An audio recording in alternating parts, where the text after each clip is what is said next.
Sabi mga kababayan dito sa latest survey, marami sa ating mga kababayan approve yung ayuda.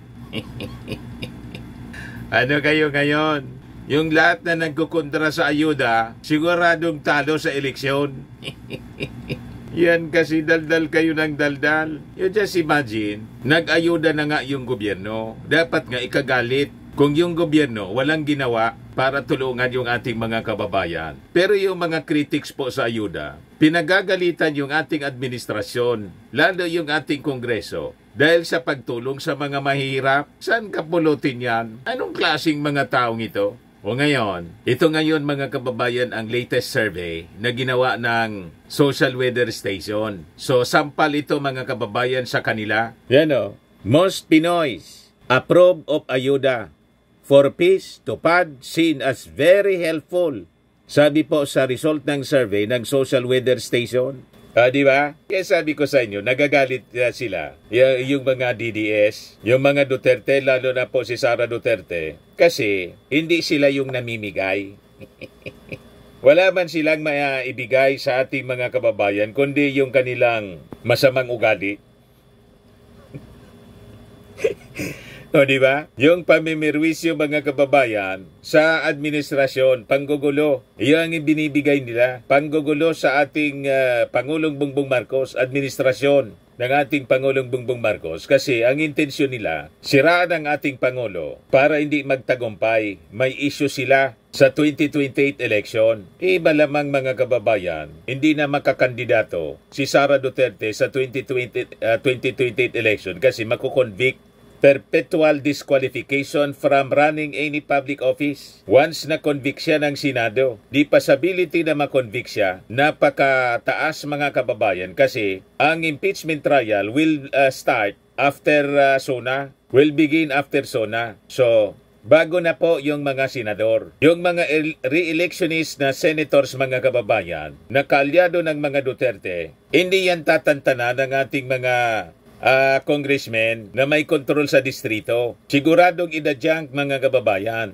Pati ng ating mga local officials, majority sa mga politicians natin po, kaalyado ng administrasyon. Isang tricycle na lang po ang kaalyado ni Digong at ni Sara.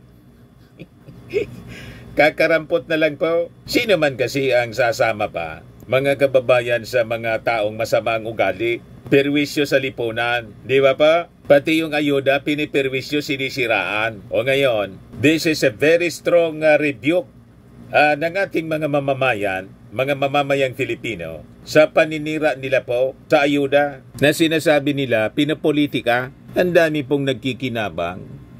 At walang corruption po, direktang binibigay sa ating mga mamamayang Filipino. May pirma po sila dyan. Wala dyan po fictitious name tulad ng Mary Grace Piatos. Kitang-kita. At mga taga-DSWD mismo ang namimigay ng ayuda. Yan o. Suportado mga kababayan ng ating mga congressmen. Sila mismo pumupunta sa bawat distrito mga kababayan. Kaya lang ngayon bawal na kasi election period na po. I-start na ngayon ang kampanya. Bawal sila na sisilip-silip sa mga distributions ng ayuda. Yan sabi dito sa report ng Manila Standard. Government social welfare programs or ayudas continue to serve as a vital safety net for poor Filipinos, with recent surveys by the Social Weather Station and Pulse Asia, commissioned by the Strat-based group, showing overwhelming support for these initiatives. Kaya nababasa ninyong paninira po sa social media, mangilan-ngilan man lang po at karamihan dyan, mga trolls man lang, troll farms ang naninira po at pinupunduhan po ng China para siraan yung ating administrasyon at yung mga manok nila ay siyang makaupo para makamkam po yung West Philippine Sea. Yan ang agenda nila. Kaya lahat ng kumukontra po sa ayuda at kontra mga kababayan sa ating administrasyong Bongbong Marcos, alam na ninyo kung sino ang umaaway. Yung mga dilawan po, nakisali na po. Tahimik yung mga dilawan. Yung iba kasama na sa administrasyon.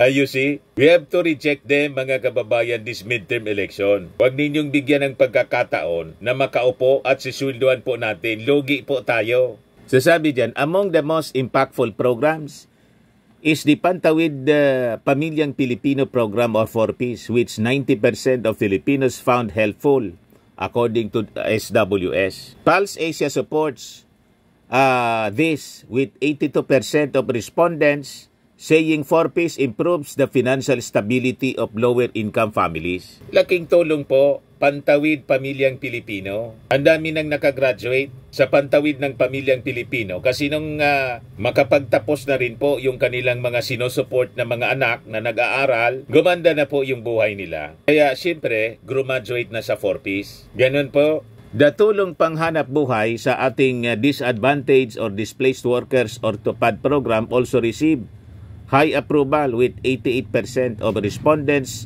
considering it helpful and 51% calling it very helpful. Other ayuda programs also gained strong approval ratings. The Ayuda sa Kapos ang Kita program or AKAP was considered beneficial by 81% of Filipinos, a figure mirrored in both surveys. Tama yung sabi ng ating Pangulong Bongbong Marcos, pag nagalitan niya, nagagalit yung iyong enemies. You are doing good. Kaya nagagalit sila sa ayuda kasi mabuti ito na ginagawa, mabuting programa ng ating administrasyon. Ang daming natutulungan, naiinggit po yung mga kalaban. Kaya patuloy nilang sinisiraan, hindi man po umobra. O ngayon, itong survey ay malaking sampal po sa kanila kasi tuwang-tuwa yung ating mga kababayan. Kahit siniraan yung AKAP, sinasabing punong-puno daw ng korupsyon. Nanakawin daw. Paanong nanakawin? Direktang binibigay po. Actual beneficiaries, legit, at may full transparency yung pamimigay ng AKAP sa ating mga kababayan. Makikita ninyo sa ginagawang pag-iikot na mismo ng ating Pangulong Bongbong Marcos, pati ni Speaker Martin Romualdez sa bagong Pilipinas Servicio Fair. Di ba? Wala silang ganitong programa kasi, mga kababayan, ng previous administration. Kaya galit na galit sila. The Walang Gutom program, formerly the food stamp program, was also deemed helpful by 81% of respondents, while the Assistance to Individuals in Crisis Situation AICS program registered an 80% approval rating. Strat-based Group President Dindo Manhit underscored the relevance of these programs, particularly in light of rising cost of basic commodities.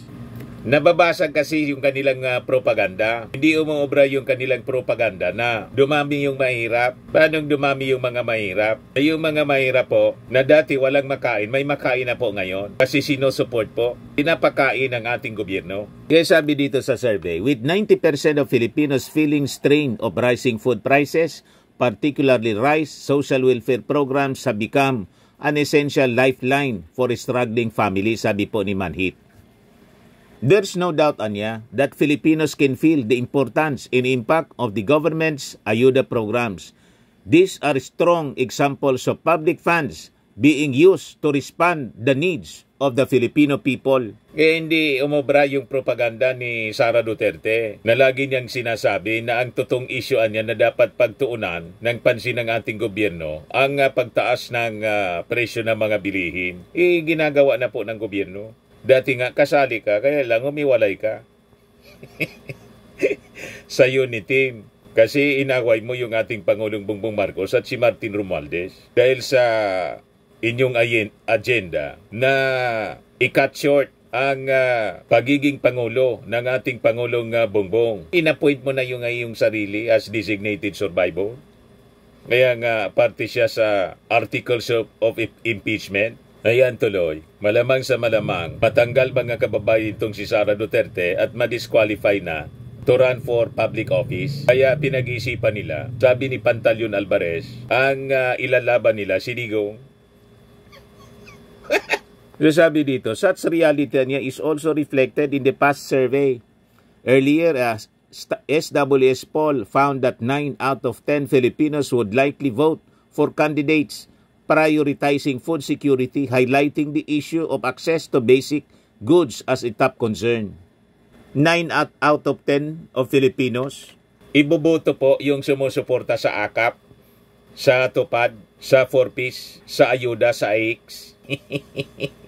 Ano kayo ngayon? O diba? Kaya tuwag-tuwa po yung mga congressmen natin. Sabi kanina sa interview, press ko ng Dayangans, sabi ni Representative Pami Samura, masayang-masaya ako sa survey na yon dahil it vindicates what we have said ng issue laban sa ayuda ay ingay lamang at ang ayuda ay hinahanap talaga ng taong bayan. Pati yung pagtulong sa ating mga mamamayang Filipino ng ating gobyerno, minasama ng mga Duterte.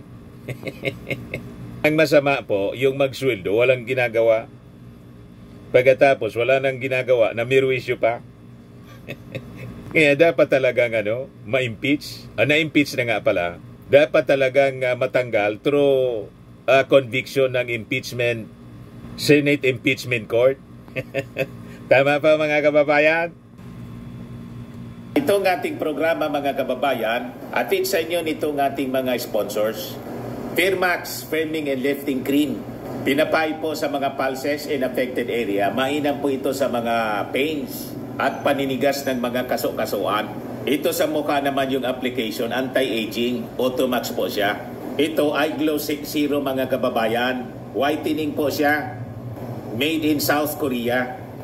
Ito naman po, Nengxia Red Mix Fruit Drink. Gawa po siya sa goji berry. May anti-cancer properties po siya. At sa mga nagana po ng malinis and spacious fitness gym, pumunta lang po kayo sa aming Colossal Fitness Gym. May Grab Car Rental din po kami. At bills payment po sa aming office.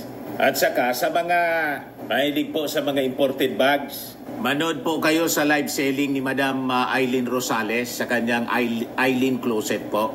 Pati mga shoes, ito yung kanya po. Ito yung kanyang page. Kita ninyo, napakagandang mga online selling po siya. Si Madam Eileen Rosales.